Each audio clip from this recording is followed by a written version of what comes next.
Picture this, you're walking the bustling streets of ancient Rome in the year 67 AD. Marble columns cast long shadows in the afternoon sun.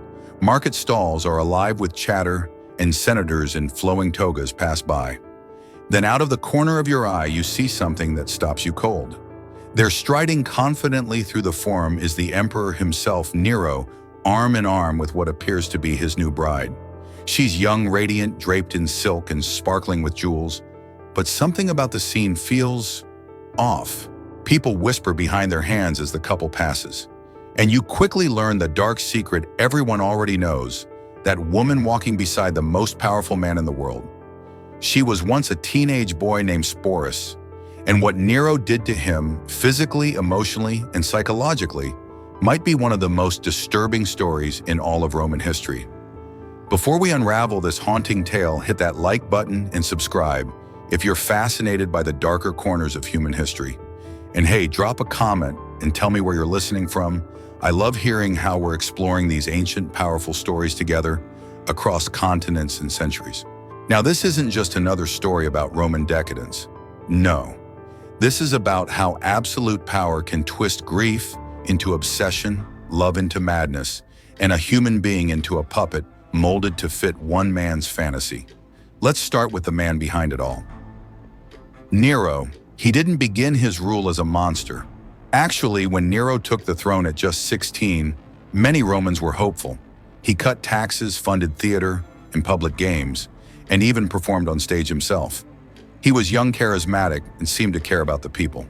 But Rome had a habit of changing its emperors, and absolute power has a habit of changing people. By the year 65 AD, Nero's reign had taken a dark turn. Maybe it was the constant fear of betrayal. Maybe it was the loneliness of being the only man in the empire who could never be challenged. Or maybe it was heartbreak. You see, there was one woman Nero truly adored, Poppaea Sabina. She wasn't just beautiful, though. By all accounts, she was breathtaking. She was sharp, politically savvy, and knew how to work the currents of the imperial court. Where Nero's first wife, Octavia, was reserved and modest, Poppaea was bold, magnetic, and ambitious. The two began an affair while Nero was still married, nothing too shocking by Roman standards. But this wasn't just lust, it became obsession. Nero didn't just love Poppaea, he fixated on her. He became controlling, paranoid. Historians describe him placing guards around her, not just for safety, but to monitor her every move. He showered her with lavish gifts, silks from China, perfumes from Arabia, jewels that could bankrupt kingdoms. Then he divorced Octavia, a political bombshell, and married Poppaea in a grand ceremony fit for the gods. Nero didn't just want her, he needed to possess her, control her, make her his and his alone. He even had artists create countless portraits and statues of her just so he could look at her image even when she wasn't around. But here's where it takes a darker turn. Poppaea, for all her beauty and grace, wasn't afraid to speak her mind. She criticized Nero when others wouldn't. She challenged him, mocked his performances, disagreed with his policies.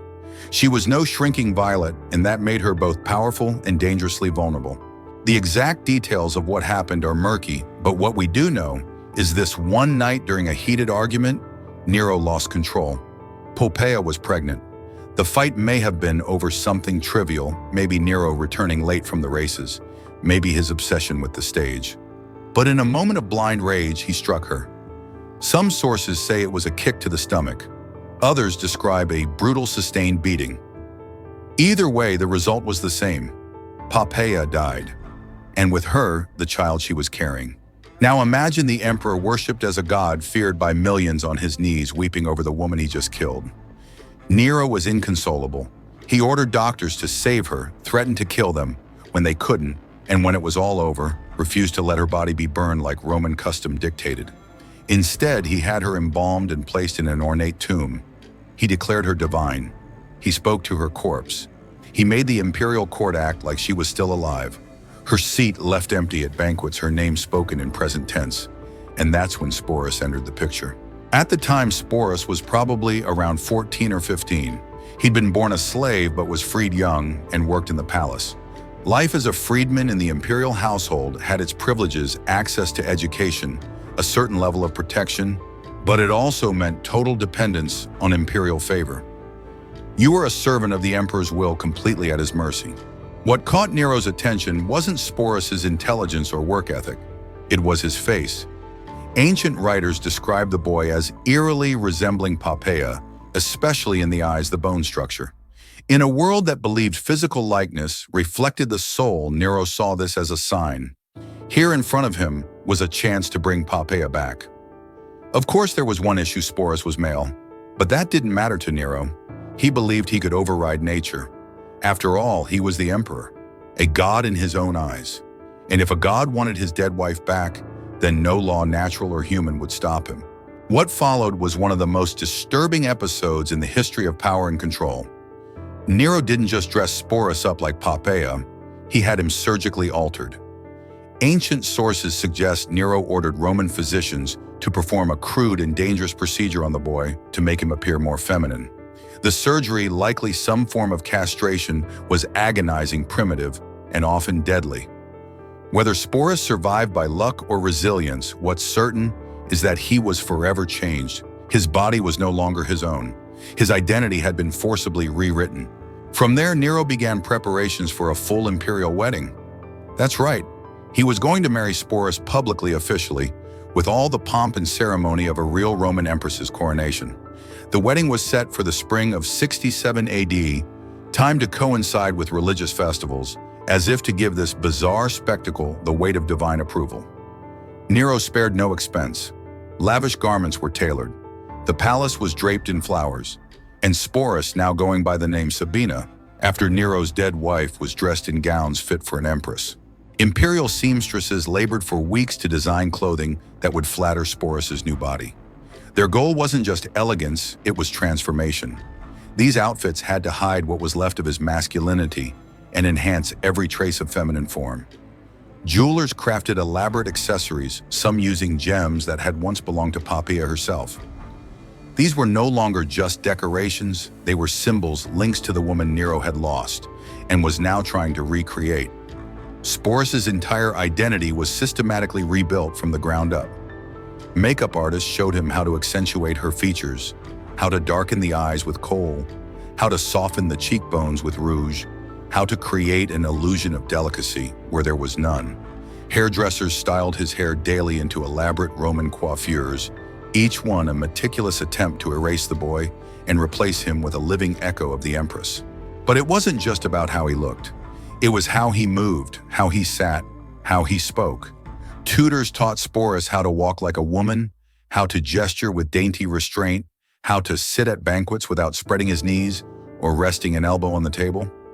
Voice coaches tried to raise his pitch, teaching him to speak with what Romans considered feminine grace. Imagine the psychological toll of being drilled in how to act like someone you never chose to be.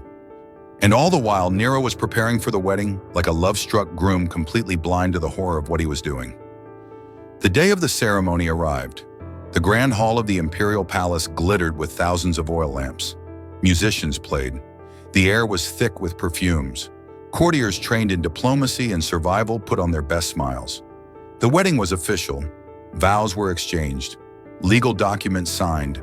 Sacred bread broken and shared. To outsiders unaware of the twisted truth, it might have looked like a royal celebration. But for those in the know, this was something entirely different, something grotesque. The Emperor of Rome had just married a teenage boy who had been surgically and psychologically transformed into a replica of his dead wife. From that moment on, Sporus was treated not like a person, but like a role, a mask, a doll. Nero gave him his own palace quarterstaff, personal income, and public status as empress. He was expected to accompany Nero to public events, appear at state banquets, and play the part of the loving, elegant imperial consort. But this wasn't just about appearances. Nero truly believed the illusion he had created. He would speak to Sporus as if he was Poppaea. He'd reminisce about memories that only he and the real Poppaea had shared. And Sporus, under pressure so immense it's difficult to imagine, had to go along with it. He became a master of pretense, anticipating Nero's moods and playing his part with eerie precision. But behind the veil, ancient sources say he grew quieter, more withdrawn. The trauma of his transformation and the constant performance wore on him. He woke every morning in rooms decorated to mimic Poppaea's favorite style. Every mirror reflected a version of himself he no longer recognized. Every conversation required him to speak in someone else's voice, relive someone else's memories. Still, the act continued. Then in 67 AD, Nero decided to take his wife on tour. Greece was calling. Nero fancied himself an artist, an actor, a musician, a poet. And Greece, with its rich artistic traditions, was the perfect stage for his fantasy of creative greatness. So he packed up his court, including Sporus, and set off to win applause in foreign lands. Now imagine the scene: the Emperor of Rome parading through Greek cities, dressed in silks with a teenage boy-turned-bride by his side. For Greek elites who had their own complex views on gender and power, this was still a shock. They'd been conquered by Romans, yes, but nothing had prepared them for this bizarre theater. Sporus stood beside Nero at every temple banquet and performance, not as a man, not even as himself, but as an illusion, an artificial ghost of a woman long dead. And then in 68 AD, Nero's carefully constructed world began to collapse. Across the empire, revolts broke out. Provincial governors refused to obey him. The people of Rome grew restless. The Senate, once cowed by his power, declared him an enemy of the state. Even the Praetorian Guard, the emperor's personal bodyguards, turned against him. Nero fled the capital, taking only a handful of loyalists. Sporus, incredibly, was among them. Even as his empire crumbled, Nero clung to the one person who reminded him of what he had lost. They hid out in a villa outside Rome, waiting for either rescue or death. And as Nero's mind deteriorated even further, he began rehearsing his own suicide. Literally rehearsing it, practicing poses, practicing final words, debating how to make it dramatic. But when word came that soldiers were closing in, there was no more time for theatrics. Nero died by his own hand, and Sporus was suddenly alone, his protector gone. His role shattered, his existence in question. But Sporus's nightmare wasn't over. With Nero gone, Sporus was no longer an empress, but he also wasn't free. In fact, his life became even more uncertain and, tragically, even more humiliating. After Nero's suicide, Sporus became a walking symbol of everything decadent and disturbing about the previous regime. He was famous now, recognizable, unforgettable, and in the eyes of Rome's new power players, deeply useful. That made him dangerous, and in ancient Rome, dangerous people rarely got to write their own endings. First, he was taken in by Nymphidius Sabinus, the commander of the Praetorian Guard. Sabinus had ambitions of becoming emperor himself and saw Sporus as a valuable trophy, a living relic of imperial power, someone who could lend legitimacy to his grab for the throne. He paraded Sporus around the city, still dressed in feminine clothing, still referred to by Poppeia's name. Once again, Sporus became a tool, a political prop, but Sabinus's rule didn't last. Within months, he was killed by his own men. Then came Otho, another short-lived emperor, who also kept Sporus close. And then Vitellius, perhaps the most callous of them all. Vitellius wasn't content with merely keeping Sporus as a court curiosity. He decided to use him for public entertainment. And what he had in mind was cruel beyond belief. Vitellius planned a public performance in the arena, a reenactment of the myth of Proserpina, the Roman goddess who was abducted by Pluto and dragged into the underworld. The twist: Sporus would play the role of Proserpina. Yes, after years of being forced into the identity of a dead woman, after being reshaped, dressed, and trained to act like a wife, Sporus was now to be publicly raped on stage as part of a state-sponsored spectacle. In front of thousands, this wasn't theater. It was torture wrapped in ritual, paraded as entertainment. Faced with this final degradation, Sporus made the only choice he had left. He ended his life, most likely through poison. He was probably no more than 20 years old. For years, Sporus had survived unspeakable psychological abuse, physical mutilation, and the pressure of constant performance. But the idea of being humiliated in front of thousands, was a line he could not cross. His suicide was tragically the first and last real act of agency he was ever allowed. Sporus's story doesn't live on in marble statues or triumphal arches. He wasn't a general, a senator, or a writer. He left behind no speeches, no letters, no memoirs. And yet his life speaks volumes about power control and the quiet resilience of the human spirit. The ancient Roman historians who recorded his story didn't care much about Sporus as a person. To them, he was a symbol of Nero's madness, a dark joke about decadence, a footnote in the collapse of an emperor.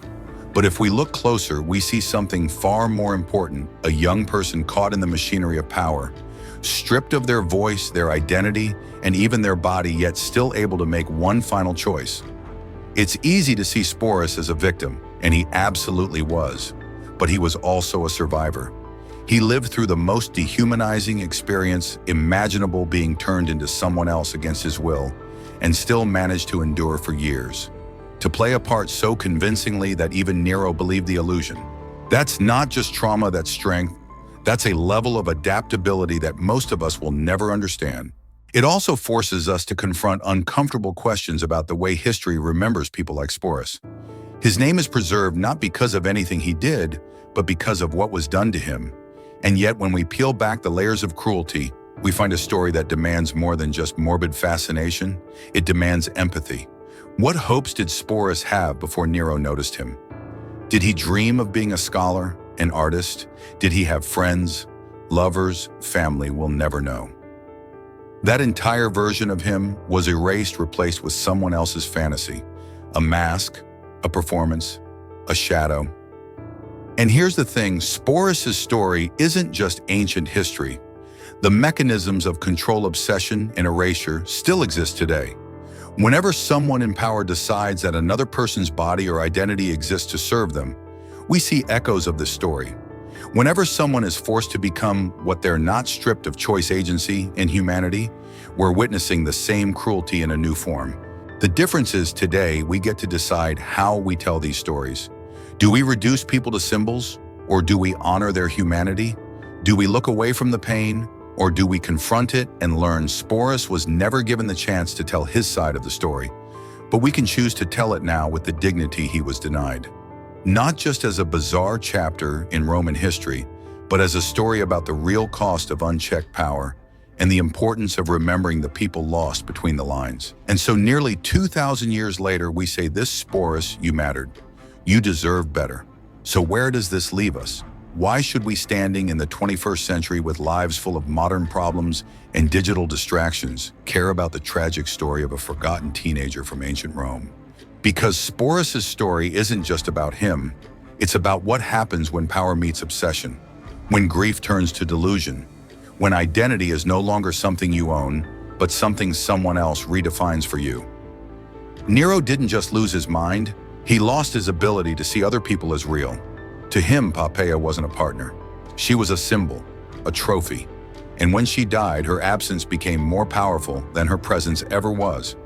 He couldn't mourn her like a normal man. He needed to replace her, to own her again, even if it meant destroying someone else in the process. That someone was Sporus. But here's what's truly chilling. No one stopped Nero, not the court, not the doctors, not the guards. Everyone went along with it. They adjusted, they participated. Because when an emperor commands reality to shift everyone around, him shifts with it. And that's what makes his story timeless. History is full of people like Nero, powerful figures who remake the world to reflect their own fantasies. And it's full of people like Sporus, those who get pulled into those fantasies and erased in the process. It's easy to think that history is just about dates, wars, emperors, and laws. But behind every marble bust and Latin inscription, there are real people. People who didn't get to write the records, people whose names we barely remember, if at all. Sporus is one of those names. And his story, though twisted and heartbreaking, forces us to reckon with the darker parts of our shared past. But let's not forget, he wasn't just a symbol. He was a person, a boy who was likely clever, kind, curious. A boy who, had he been born in another time or another place, might have lived a completely different life. One with love, with purpose, with choice. Instead, his fate was hijacked by one man's obsession. And what's worse, his suffering became spectacle. First in the palace, then in the streets, then in the arena, until finally he couldn't take it anymore. His death, whether by poison, dagger, or despair, wasn't just an escape. It was resistance. A final act of defiance against a world that refused to let him be himself. And maybe that's the part of Sporus' story that resonates the most. in a world that tried to silence him, erase him, and turn him into a puppet. His final act was one of choice, of reclaiming what little control he had left. That doesn't make it a happy ending, but it makes it human. So what can we take away from all of this? First, that power unchecked, unchallenged, and worshipped can become monstrous. Nero started out as a golden boy. He ended as a cautionary tale. His transformation shows us how quickly admiration can turn into tyranny, and how no one, not even an emperor, is immune to their own madness. Second, that silence can be complicity. Everyone who stood by while Nero did what he did, every courtier, every artist, every official they helped create, the prison Sporus lived in. Their fear and obedience allowed it to happen. And that's a lesson for every age. And finally, that stories matter. Remembering people like Sporus gives us the chance to say, this happened. This wasn't okay, and we will not forget. So the next time someone talks about Nero, about his performances, his ego, his art, remember Sporus?